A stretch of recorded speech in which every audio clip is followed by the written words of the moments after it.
Selamat datang saudara-saudari. Hari ini hari ke-6.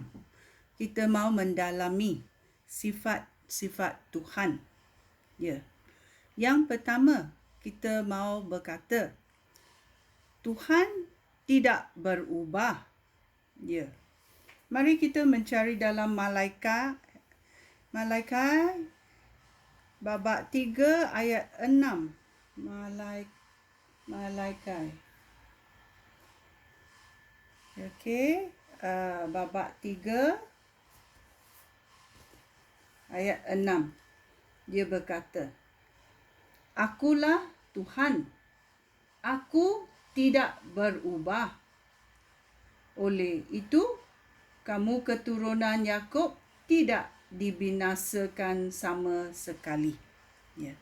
Apa ayat Tuhan sudah berkata? Dia tidak akan berubah. Okey. Dalam Yakobus 1 ayat 17 berkata, Setiap pemberian yang baik dan sempurna datangnya dari syurga dan diturunkan oleh Allah, pencipta semua cahaya di langit. Dia Allah yang tidak berubah dan dia tidak menyebabkan kegelapan apapun. Ya, kita tahu Allah adalah cahaya dan dia tidak akan berubah. 2 kali dalam Malaikat dan dalam Yakobus kita mendengar ayat Tuhan berkata Allah tidak berubah. Ya, ini adalah sifatnya, dia tidak berubah. Okey, yang kedua, kita tahu dia tidak kalah, dia tidak boleh kalah. Apa kita cari dalam Ayub? Ayub babak 42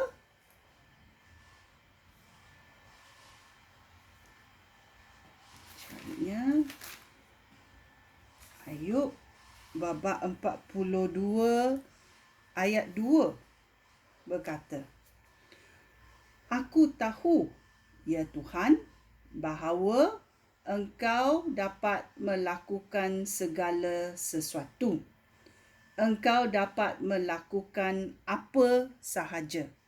Engkau dapat melakukan apa sahaja dan tidak akan kalah. Kerana apa yang dikatakan oleh Tuhan akan dilaksanakannya. Ya, dalam 1 Tawarik babak 28 ayat 20 berkata, Raja Daud bertitah kepada putera baginda, iaitu Raja Salomo. Engkau harus yakin dan berani. Mulakanlah pekerjaan itu dan jangan gentah terhadap apa-apa pun. Tuhan Allah yang beta sembah akan menolong engkau. Dia tidak akan meninggalkan engkau, tetapi dia akan menyertai engkau sampai semua pekerjaan bagi rumahnya itu selesai. Pekerjaan Tuhan itu tidak akan putus tengah-tengah. Dia akan selesaikan apa yang dia katakan. Itulah kita tahu Tuhan tidak akan kalah. He will not fail. Yang ketiga, kita tahu Tuhan itu tidak dapat berbohong kerana sifatnya tidak berbohong.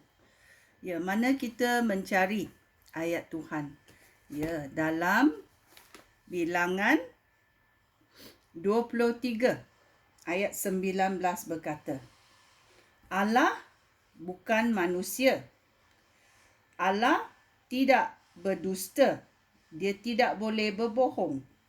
Allah bukan insan seperti manusia. Dia tidak mengubah fikiran. Apa yang dijanjikannya akan dipenuhinya. Apa yang difirmankannya pasti dilakukannya. Kerana dia tidak boleh berbohong. Okey?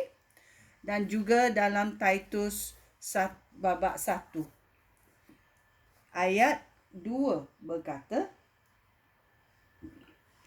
ajaran itu berdasarkan harapan kita untuk menerima hidup sejati dan kekal.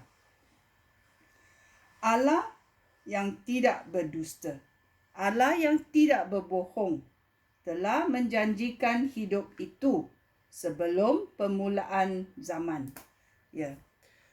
Ini adalah sifat-sifat Tuhan. Dia tidak bertukar. Dia tidak akan kalah. Dia tidak akan berbohong. Ini adalah ciri-ciri dan sifat Tuhan yang kita mau meneliti. Kita mau juga menjadi seperti sifat-sifat Tuhan ini. Ya. Dalam hidup kita. Kita mau sifat-sifat ini menggambarkan hidup kita juga sebagai manusia yang telah diselamatkan oleh Tuhan Yesus Kristus. Sekian, terima kasih. Shalom.